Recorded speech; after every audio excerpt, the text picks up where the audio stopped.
नमस्कार दोस्तों, plus point के यूट्यूब के वीडियोस में आपका स्वागत है। दोस्तों मेरा नाम है निकेत शाह। दोस्तों ये जो वीडियो है वो इंडस्ट्रियल ऑटोमेशन पैनल के जो कंपोनेंट्स है उसका पार्ट 2 वाला वीडियो है। पार्ट 1 वाला वीडियो मैंने ऑलरेडी पिछले हफ्ते ही लॉन्च किया था। अगर आपको वीडियो नहीं देखा है अब तक, क्योंकि बाकी बहुत सारे लोगों ने तो देख लिया, लेकिन जिन लोगों ने नहीं देखा है उनके लिए यहाँ पे देखो आई का आइकॉन है, वहाँ पे क्लिक करो, वो वीडियो मिल जाएगा, या इस वीडियो के नीचे डिस्क्रिप्शन में उसका लिंक दिया गया है जहाँ से उस वीडियो तक पहुँच सकते हैं, या इस वीडियो के अंत में भी मैंने एक लिंक दे दूंगा जहाँ से उस वीडियो की तरफ पहुँच सकते हो। ठीक है, तो चलिए वीडियो की शुरुआत कर लेते हैं और जानते हैं इंडस्ट्रियल ऑटोमेशन पैनल के कुछ और नए नए कंपोनेंट्स को, एकदम बेसिक से लेकर एडवांस कंपोनेंट को। ठीक है, उसमें जो सबसे पहला कंपोनेंट है वो है NONC स्विचेस। ये बहुत ही बेसिक, बहुत ही ज़रूरी कंपोनेंट में से एक है, जिसके सिवा आप कंपोनेंट को, यानी कि कोई भी इंडस्ट्रियल इक्विपमेंट को चालू या बंद कर ही नहीं सकते। तो यहाँ पे आपको ग्रीन कलर वाला जो आपको नज़र आ रहा है, ये वाला एक पुश बैक स्विच है। इसके अंदर होता है क्या है, ये इसको हम लोग NO स्विच भी बोल सकते हैं, ठीक है, या स्टार्ट स्विच भी बोल सकते हैं।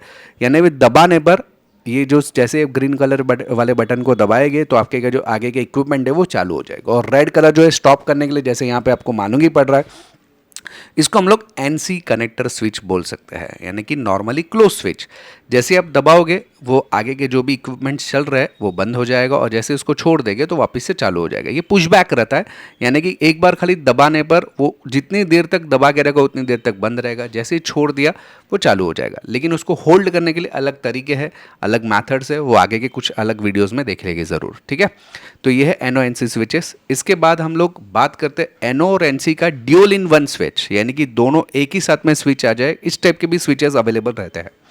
जैसे कि आपको यहाँ पे दिखाई दे रहा है, ये रेड कलर का स्विच है, लेकिन उसके पीछे आप देखेंगे दो आपको यहाँ पे नॉबल्स दिखाई दे रहे हैं, जिसमें ये वाला जो आपको दिखाई दे रहा है रेड वाला, ये हमारा NC है, और ये वाला हमारा NO, यानी कि स्टार्ट वाला है, ये स्टॉप वाला है। यहाँ पे आप देखिए दोनों अलग अलग थे, यहाँ पे एक एक नॉबल्स थे, और यहाँ पे दोनों एक साथ में आपको नज़र आ रहे हैं।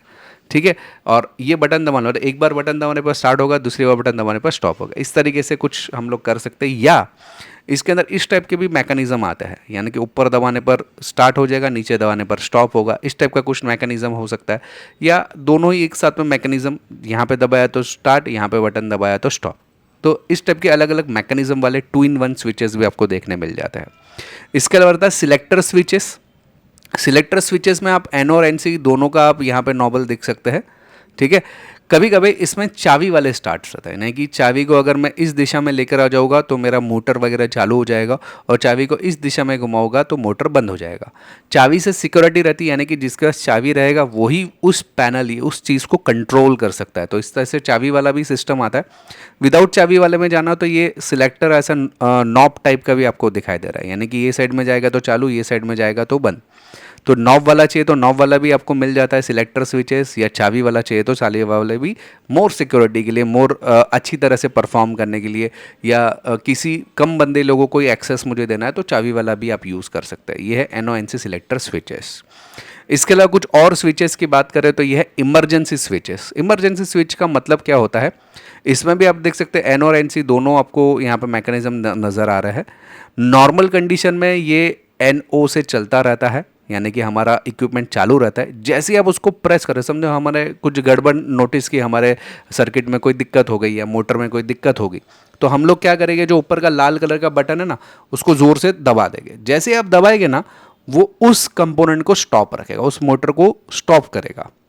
फिर अगर इसको चालू करना है ना तो अलग तरीका है। चालू करने के लिए आपको आगे की तरफ यहाँ पे देखो एरो मार्क नज़र आ रहा है, यहाँ पे निशान दिखाई दे रहा है एरो मार्क, इसको इस दिशा में घुमाएंगे, लाल बटन को उस दिशा में घुमाएंगे ना, फिर वापस से ऊपर आ जाएगा और हमारा कंपोनेंट है वो चालू हो जाएगा। यानी कि कहीं पे मुझे ऐसा लग रहा है कि भाई यहाँ पे कुछ दिक्कत होगी, अचानक से मुझे स्टॉप करने की नौबत आती है कोई भी मशीन को, तो आपको खाली इसको दबा देना है। जैसे ही दबाएंगे वो स्टॉप हो जाएगा, लेकिन उसको वापस से चालू करने के लिए आपको ये जो एरो मार्क है उस दिशा में इसको घुमाना पड़ता है, तो वापस से नॉर्मल पोजीशन पे आ जाएगा और हमारे इक्विपमेंट चालू हो जाएंगे। तो ये भी एक बहुत ही इंपॉर्टेंट पैनल के अंदर स्विच माना जाता है, इमरजेंसी स्टॉप स्विच बोलते हैं हम लोग इसको। इसके अलावा पैडल स्विच जो रहता है वो बहुत ही बेहतरीन प्रोडक्ट है। इसमें काफ़ी सारे ऐसे बटन्स आपको नज़र आ रहे हैं, जैसे कि आपको यहाँ पे डायग्राम में नज़र आ रहा है। इसमें front, back, reverse, forward, left, right, ऐसे बहुत सारे बटन रहते हैं। लेकिन ये किस चीज़ को कंट्रोल करते हैं? मोटर को कंट्रोल नहीं करते। ये जो आपको दिख रहा है ऊपर का ये इक्विपमेंट है। कभी कि आपने कोई कोई इंडस्ट्री में देखा रहेगा, ऐसा बहुत सारे इक्विपमेंट लगे रहते हैं जिसमें समझो ये पुली है, उसको राइट जाना है या लेफ़्ट जाना है, या उसको ऊपर करना है या नीचे करना है, या समझो मुझे इसके अंदर जो मोटर है उसका मूवमेंट को कंट्रोल करना है। तो उस वजह से या उस उतनी सारी चीज़ों को जब ये कंट्रोल करना रहेगा ना, तो इस तरह से पेंडल स्विच आपको यूज़ किया जाता है। ये पेंडल स्विच जो रहता है वो काफ़ी सारी जगह पे, खास करके बड़ी बड़ी इंडस्ट्री में जो ऐसे क्रेन मशीन्स रहता है ना, वहाँ पे आपको यूज़ करना देखने मिल जाएगा। इसके अलावा भी आप अगर बिल्डिंग कंस्ट्रक्शंस वगैरह देखोगे ना, उसके अंदर भी आपको इस टाइप के पेंडल स्विच आपको नज़र आएंगे, जो कि सामान को ऊपर नीचे, राइट लेफ्ट, ज़्यादा राइट ज़्यादा लेफ्ट, इस तरीके से आप उसको मैनेज करने के लिए यूज़ कर सकते हैं। ठीक है। इसके अलावा पैडल स्विच अलग होती है। आपने आमतौर पे ये मशीन्स देखे रहेंगे, सिलाई मशीन्स, बराबर है। तो सिलाई मशीन को हम लोग कंट्रोल कैसे करते हैं? आमतौर पे पहले हाथों से कंट्रोल किया जाता था, वो व्हील घुमा के, चक्का घुमा के, बराबर है ना। अभी उसको क्या किया था, पैडल रहता है। पैडल दबाया, मोटर चालू हो जाएगी, आपका जो ऑटोमेटिक जो चक्का है घूमेगा, आपकी सिलाई मशीन चालू हो जाएगी, बराबर है कि नहीं। जैसे ही पैडल पे से पैर निकाल दिया, वो बंद हो जाएगा। सेम उसी तरीके से इंडस्ट्री में काफ़ी सारे इक्विपमेंट रहते हैं जिसको आप पैरों से कंट्रोल करना पड़ता है, चालू या बंद करना पड़ता है। तो पैडल स्विच आपको इस तरीके से यूज़ किया जाता है। तो ये काफ़ी सारे अलग अलग टाइप के स्विचेस है, और भी बहुत सारे स्विचेस है, और भी बहुत सारे कंपोनेंट जो इस वीडियो में कवर अप करने वाला हूँ। लेकिन जानकारी के लिए बता दूँ, उससे पहले हम लोग ने ऑनलाइन में बहुत सारे कोर्सेज चालू कर दिए, जिसमें RLC हो गया, PLC हो गया, स्काडा हो गया। इसके अलावा computer hardware, laptop repairing, mobile repairing, electricals में वायरमैन है, सोलर पावर है। इसके अलावा ऑटो कैड जैसे भी बहुत सारे कोर्सेस है। फिर रोबोटिक्स के कोर्सेस है हमारे पास। रोबोटिक्स के अलावा electronic circuit repairing, circuit designing, फिर video editing, sound editing, designing, CCNA, networking, ऐसे बहुत सारे, टोटल 58 से ज़्यादा कोर्सेज चालू कर दिए। ये सारे अगर कोर्सेज अगर आपको करना है ना, तो हमारा एक एप्लीकेशन है प्लस पॉइंट ट्रेनिंग नाम का, ये आपको गूगल प्ले स्टोर पर मिल जाएगा। अगर आपको एप्पल प्ले स्टोर के लिए चाहिए तो भी हमारे पास ऑप्शन है। इसकी अगर जानकारी चाहिए तो ये मेरे यहाँ पे आप देख सकते हैं, दो व्हाट्सअप नंबर दिए। कोई भी एक व्हाट्सअप पे आप मुझे हाई का मैसेज डाल दीजिए, तो मैं सारी जानकारी ऑनलाइन कोर्सेज के रिलेटेड की जितनी जानकारी है मैं व्हाट्सअप के माध्यम से आपको प्रोवाइड करवा दूंगा। तो चलिए, छोटी सी जानकारी के बाद दोबारा चालू करते हैं स्विचेस के बारे में। इसके बाद स्विचेस की बात करें तो है फ्लोट स्विच। फ्लोट स्विच भी हमारे इंडस्ट्रियल पैनल में यूज़ होता है। मान लो कि कोई केमिकल की टंकी है या पानी की टंकी है, ठीक है। तो ये फ्लोट स्विच क्या रहेगा ना, पानी के साथ में तैरते रहेगा। फ्लोट स्विच जैसे ही एक पोजीशन से नीचे जाएगा ना, मोटर को चालू करवा देगा, यानी कि पानी चालू करवा देगा, फिलिंग करना।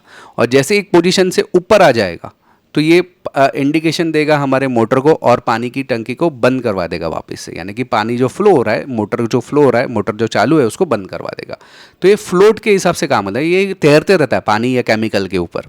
पानी एक लेवल तक ऊपर आ गया, ये बंद कर देगा मोटर को। पानी एक लेवल से नीचे चला गया, मोटर को वापस से चालू कर देगा। तो उसको बोलते हैं फ्लोट स्विच। ये भी काफ़ी सारी जगह पे, काफ़ी सारे इंडस्ट्रीज़ में बहुत इंपॉर्टेंट रोल प्ले करता है किसी भी चीज़ को ऑटोमेटिकली चालू या बंद करने के लिए। इसके अलावा अभी सेंसर्स की बात करते हैं। सेंसर भी बहुत सारे किस्म के रहते हैं इंडस्ट्रियल पैनल्स के अंदर।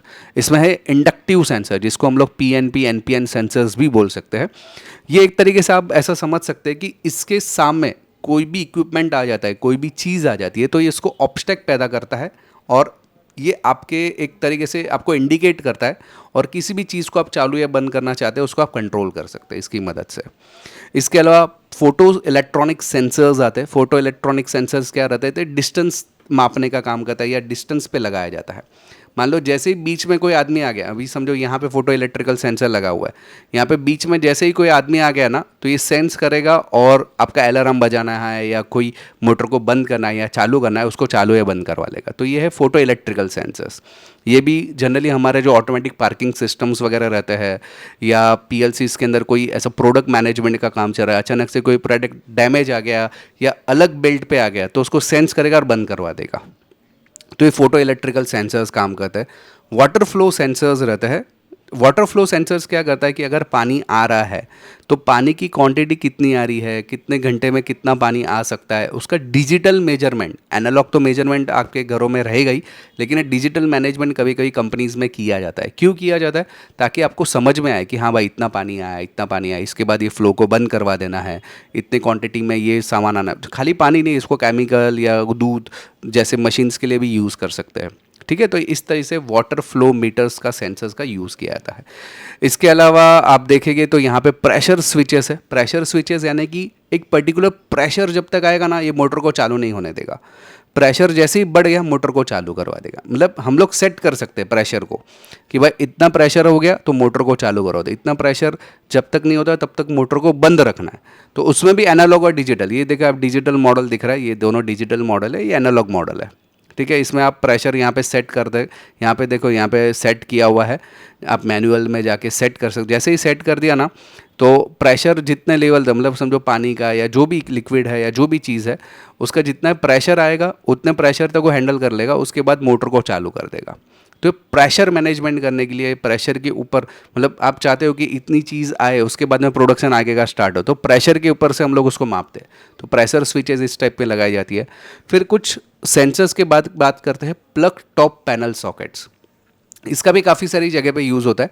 मतलब ये समझो हमारे पैनल में लगा दिया है और ये हमारे इक्विपमेंट में है, तो जैसे ही आपको इक्विपमेंट को चालू करना है तो ये प्लग जो है वो पैनल के अंदर जो होल्डर है उसके अंदर डाल के, सॉकेट के अंदर डाल के फिर आपको उसको चलाना पड़ता है। तो ऐसे कुछ पैडल्स वगैरह आता है, ऐसे कुछ सॉकेट्स आते हैं, प्लग सॉकेट्स आते हैं, जिसका यूज़ हम लोग पावर सप्लाई लेने के लिए या इक्विपमेंट्स को पावर सप्लाई देने के लिए यूज़ कर सकते हैं। ठीक है, इसके अलावा DOL स्टार्टर्स आता है। DOL स्टार्टर रेडीमेड आते हैं। हम लोग ने हमारे कोर्सेज में बताया कि आप मैन्युअली खुद कैसे बना सकते हो स्टार्टर्स। अगर आपको रेडीमेड परचेज करना है तो वो भी आजकल अवेलेबल है। आप देख सकते हैं ये CNC ये कंपनी का है, जिसमें ये है उसका मतलब 3 फेज़ यहाँ से सप्लाई जाएगा, यहाँ से बाहर निकलेगा, मोटर डायरेक्टली नीचे से कनेक्ट कर लो, यहाँ पे ऑन या ऑफ उसको कंट्रोल कर सकते हैं मोटर को। इसमें खाली ओवरलोड सेंसर ही लगाया जाता है, बाकी कुछ नहीं रहता है। ठीक है, यहाँ पे भी देखो ऑन ऑफ का है, लेकिन ये भी DOL स्टार्टर है, लेकिन ये अलग ढंग से बनाया हुआ है, थोड़ा सा अलग तरीका रहता है। अच्छा, स्टार्टर के बारे में अलग अलग टाइप के जो स्टार्टर की अगर आपको जानकारी चाहिए ना तो मुझे कमेंट में लिखो कि कौन से टाइप के स्टार्टर की जानकारी चाहिए, तो मैं ज़रूर उसके लिए अलग से वीडियो बनाने की कोशिश करूँगा। फिर कुछ कुछ स्टार्टर इस टाइप में आता है, इसके अंदर भी DOL स्टार्टर है। इसको ऑन ऑफ यहाँ से कर सकते हो, मतलब पूरी तरह से लाइन को बंद चालू कर सकते हो, यहाँ से मोटर को ऑन ऑफ कर सकते हो। और 3 फेज़ का इंडिकेटर लैम्प भी दिया गया है ताकि आपको समझ में आए कि तीनों लाइन में से प्रॉपर सप्लाई आ रहा है कि नहीं आ रहा है। तीनों लाइन की बात करी तो ये और एक मशीन है जिसको हम बोलते हैं वोल्टेज लाइन मॉनिटरिंग रिले। यानी कि ये होता क्या है, आपकी तीनों फेज लाइन और न्यूट्रल लाइन यहाँ पे लगा दो, ये उसको हमेशा चेक करते रहेगा। ठीक है, एक पर्टिकुलर लेवल से ज़्यादा वोल्टेज आ गया तो हमें इंडिकेट करेगा, ट्रिपर, हम लोग समझो ट्रिपर या कुछ यहाँ पे लगाया गया NONC के ऊपर, तो उसको इंडिकेट करेगा या बंद या चालू करेगा उस मशीन को। अंडर वोल्टेज गया तो भी मशीन को बंद या चालू करेगा। तो ये वोल्टेज को मॉनिटरिंग करने का काम करेगा। 3 फेज़ की जो लाइन है उसमें जितना जितना वोल्टेज आ रहा है तीनों फेज़ में उसको मॉनिटर करेगा, उसको ध्यान रखेगा कि पर्टिकुलर लेवल से नीचे गया तो भी बंद करना, ऊपर गया तो भी बंद कर देना, हमारे प्रोटेक्शन के लिए, हमारे इक्विपमेंट की प्रोटेक्शन के लिए। ठीक है, तो यह है वोल्टेज लाइन मॉनिटरिंग रिले। इसके अलावा ये भी बहुत इंपॉर्टेंट चीज़ है, अगर आपको 3 फेज़ लाइन है उसको खाली सिंगल फेज़ आपको यूज़ करना है, मतलब 3 फेज़ की लाइन आ रही है उसमें से मुझे खाली एक ही फेज़ का लाइन यूज़ करना है, तो आप इस तरह से 3 फेज़ लाइन सिलेक्टर आप यूज़ कर सकते हैं। 3 फेज़ टू 1 फेज़ कन्वर्टर बोल सकते हैं हम लोग इसको। यहाँ पे L1 L2 L3 यानी कि तीनों फेज़ यहाँ पे लगा दो, यहाँ पे न्यूट्रल लगा दो और यहाँ पे न्यूट्रल और जो लाइव वायर लगा दो। होगा क्या मालूम है क्या, तीनों में वोल्टेज दिखाई देगा, तीनों में से जहाँ पे बेस्ट वोल्टेज आता ना वो यहाँ पे सिलेक्ट करेगा और वहाँ से वो चलाएगा। समझो यहाँ पे कुछ ड्रॉप हो गया, वोल्टेज ड्रॉप हो गया है, वोल्टेज ओवर हो गया, तो ये शिफ्ट कर देगा, यहाँ से वो निकाल के यहाँ पे हमारा इक्विपमेंट, यानी इक्विपमेंट चलाते रखेगा, लेकिन वो देखेगा कि तीनों में से कहाँ पे प्रॉपर पावर आ रहा है, वो लाइन से वो अपने को आउटपुट निकाल के जनरेट करके दे देगा। यानी कि 3 फेज़ में से खाली सिंगल फेज़ में से हमें आउटपुट देगा, लेकिन जो भी बेस्ट रहेगा वहाँ से आउटपुट देगा। ये स्मार्ट रहता है, डिजिटल रहता है। एनालॉग वाले भी आते हैं इस टाइप में। एनालॉग में कैसा रहता है, आप पहले फेज़ पे चलाना चाहते हैं, दूसरे फेज़ पे कि तीसरे फेज़ में, तीनों फेज़ आप मैनुअली सिलेक्ट करो, ऑफ करना है तो ऑफ भी कर सकते हो, सेम यहाँ पे भी ऑफ भी कर ही सकते हो आप। यहाँ पे आप मैनुअली सिलेक्ट करते हो, ये ऑटोमेटिकली सिलेक्ट होता है। तो ये इस टाइप के कुछ स्मार्ट डिवाइसेस भी आजकल ज़्यादा चलते हैं इंडस्ट्रियल ऑटोमेशन पैनल के अंदर। इसके अलावा कुछ काउंटर मशीन्स आते हैं। काउंटर मशीन्स होता क्या है, तो बेसिकली ये काउंट करेगा, मतलब अभी समझो प्रोडक्शन चल रहा है तो कितना प्रोडक्शन हुआ डेली बेसिस पे अगर आपको चेक करना है तो इस सेंसर के साथ में इसको जोड़ दिया जाता है। तो यहाँ पे जितने प्रोडक्ट इस सेंसर्स के बीच में जाते हैं ना, यहाँ पे काउंटिंग पे यहाँ पे पल्स आते रहता है 1 2 3 4। अब इसमें फिर स्मार्ट मशीन्स भी आते हैं। स्मार्ट मशीन में जैसे ही इतने पल्स तक पहुँच गए बंद कर देना है तो बंद भी कर सकते हैं, या इतने प्रोडक्शन पे आपको कुछ आउटपुट में एक सिग्नल देना है तो सिग्नल भी दे सकते हैं। तो ऐसे बहुत सारी चीज़ें इसमें आप कर सकते हैं। ये हमारे काउंटर मीटर्स है। इसके अलावा कुछ नॉर्मल मीटर्स भी रहते हैं जिसमें वोल्टेज और एम्पियर मीटर रहते हैं। जैसे कि यहाँ पे आप देख सकते हैं वोल्टेज मीटर जो रहता है वो न्यूट्रल और फेस के साथ में लगाया जाता है। ठीक है, ये न्यूट्रल की लाइन है, ये फेज की लाइन है, और दोनों को आपस में एक दूसरे से तो आपको वोल्टेज दिखाई देता है कि फेज और न्यूट्रल में कितना वोल्टेज है। एम्प मीटर को लगाने का तरीका अलग रहता है। एम्प मीटर को बहुत सारे लोगों का मुझे कमेंट आए थे कि कन्फ्यूजन है, तो एम्प मीटर को एक लाइन पे ही लगाया जाता है, उसको न्यूट्रल लाइन पे नहीं लगाया जाता है, तो उसको फेज लाइन में लगाना रहता है। एम्प मीटर का एक वायर समझो यहाँ पे, दूसरा वायर आपके आउटपुट में जनरेट होगा, मतलब दोनों के एक लाइन के अंदर सीरीज में लगाया जाता है, और वोल्टेज मीटर को पैरेलली लगाना पड़ता है। ठीक है, लेकिन ये झंझट मारी आप अगर नहीं करना चाहते, इसके लिए आपको क्या करना पड़ता है, ये वायर को तोड़ के फिर यहाँ पे एक कनेक्शन करो, फिर दूसरा कनेक्शन इस वायर के साथ में जोड़ो, वायर को तोड़ के करना पड़ेगा ना, तभी जाके आप एम्पियर चेक कर सकते हो कितना एम्पियर है। लेकिन ये सब झंझट मारी नहीं करना है तो सीटी भी आता है, यानी कि करंट ट्रांसफार्मर भी आता है। इसको क्या करना पड़ता है ना, ये जो आपको दिख रहा है गोल या स्क्वायर जो भी रहता है, उसको वायर के आजू बाजू में बिठा देना, मतलब वायर इसके अंदर से पसार करने का। ठीक है, इससे होगा क्या, ये क्या करेगा, वायर में से जो फ्लो हो रहा है ना करंट, उसको मेजर करेगा, और ये दो वायर को हम लोग इस टाइप के मीटर के साथ में जोड़ देंगे तो भी आपको एम्पेयर दिखा सकता है। यस, ये भी सही तरीका, मतलब वायर को आपको काटने की ज़रूरत नहीं, सीटी के ज़रिए भी आप चेक कर सकते हो।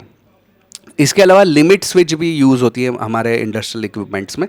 लिमिट स्विच क्या रहता है कि यहाँ पे आप देख सकते हैं ये चक्की जैसा नज़र आ रहा है, और यहाँ पे पुली है उसका, ये स्विच है। तो जैसे ही यहाँ पे कोई प्रोडक्ट टकराएगा ये खुद को बंद या चालू, मैं आपको एनिमेशन दिखाता हूँ, देखो दिख रहा है, जैसे ही कोई प्रोडक्ट है इसके टकरा है तो ये सिग्नल जनरेट करेगा, और आपको आउटपुट जो भी है XYZ, जो भी मोटर चलाना है, मोटर बंद करना है, आप आउटपुट जनरेट करवा सकते हैं इससे। तो ये भी बहुत इंडस्ट्री में यूज़ होने वाला कंपोनेंट जिसको हम बोलते हैं लिमिट स्विच। इसके अलावा कुछ इंडिकेटर सिग्नल लैम्प्स आते हैं जिसमें टावर टाइप भी आता है और सिंगल सिंगल भी आता है। सिंगल सिंगल के बारे में तो मैंने पिछले लेक्चर में बताया था आपको। टावर में कैसा है, तीनों इंडिकेटर एक साथ में रहता है। अगर आपका मशीन बंद है तो रेड चलेगा, मशीन चल रहा है तो आपका समझो ग्रीन चलेगा, मशीन में कुछ प्रॉब्लम आ रहा है, प्रेशर आ रहा है तो आपका येलो चलेगा। ठीक है, तो इस तरह से ये क्यों लगाया जाता है, ताकि कोई मशीन चल रही है कि नहीं चल रही, आप एकदम दूर है आपकी कैबिन, समझो इंडस्ट्री तो बहुत बड़ी रहती है, तो आपको समझना है कि वो मशीन चल रहा है कि नहीं, यहाँ पे बैठे बैठे कैसे, तो ये इंडिकेटर लैम्प दूर से ही दिखाई देगा, थोड़ा ऊपर लगाया जाता है। और इंडिकेटर लैम्प इस तरह से डिज़ाइन किया जाता है ना कि अगर वो मशीन बंद होगा तो रेड चलेगा, वो मशीन चल रहा है तो ग्रीन चलेगा, ऑरेंज यानी कि कुछ अभी रुका हुआ है, पॉज स्टेज पे है। तो इस तरह से आप इंडिकेटर लैम्प्स का यूज़ कर सकते हैं। ये छोटे छोटे इंडिकेटर लैम्प पैनल के ऊपर सही लगता है, लेकिन दूर से आपको देखना है तो इस टाइप के टावर टाइप का लगाना पड़ता है इंडिकेटर लैम्प। ठीक है, तो ये इंडिकेटर लैम्प भी काफ़ी सारी जगह पे यूज़ होता है। तो ये सब जो थे सारे इक्विपमेंट्स थे हमारे जो इंडस्ट्रियल ऑटोमेशन पैनल में लगते हैं। इसके अलावा बहुत सारे हैं, अगर आपको कोई भी जानकारी चाहिए तो मुझे कमेंट में लिखिए कि कौन से चीज़ों पे आपको जानकारी चाहिए, तो ज़रूर मैं उसके ऊपर वीडियो बनाने की कोशिश करूँगा। ठीक है, और जानकारी के बता दूँ दोस्तों, ऑनलाइन कोर्सेज अगर आपको करना है तो मैंने आपको बताया हमारा एप्लीकेशन का नाम है plus point training, Google play store पर मिल जाएगा। अधिक जानकारी के लिए, ऑनलाइन की रिलेटेड कोई भी जानकारी चाहिए तो ये व्हाट्सअप नंबर है, यहाँ पे दोनों मेरे व्हाट्सअप नंबर है, उस पर मुझे केवल हाई का मैसेज डाले तो सारी जानकारी आपको व्हाट्सअप के माध्यम से भिजवा दूंगा। दोस्तों ये वीडियो अगर पसंद आता ना तो अपने दोस्तों के साथ में ज़रूर शेयर कीजिए। आपको पहले वाला वीडियो देखना है तो इस वीडियो के नीचे डिस्क्रिप्शन में लिंक है। आपको कोई भी नए कंपोनेंट्स की जानकारी चाहिए कमेंट में लिखो तो मैं वो ज़रूर बनाने की कोशिश करूँगा। ठीक है, अगर आप नए हैं चैनल के ऊपर तो सब्सक्राइब का बटन दबा के बेल का आइकॉन दबा दीजिए ताकि मेरे जो भी नए वीडियोज़ आएगा उसको नोटिफिकेशन आपको जल्द से जल्द मिल जाए। चलिए इस वीडियो में इतना ही, थैंक्स फॉर लिसनिंग।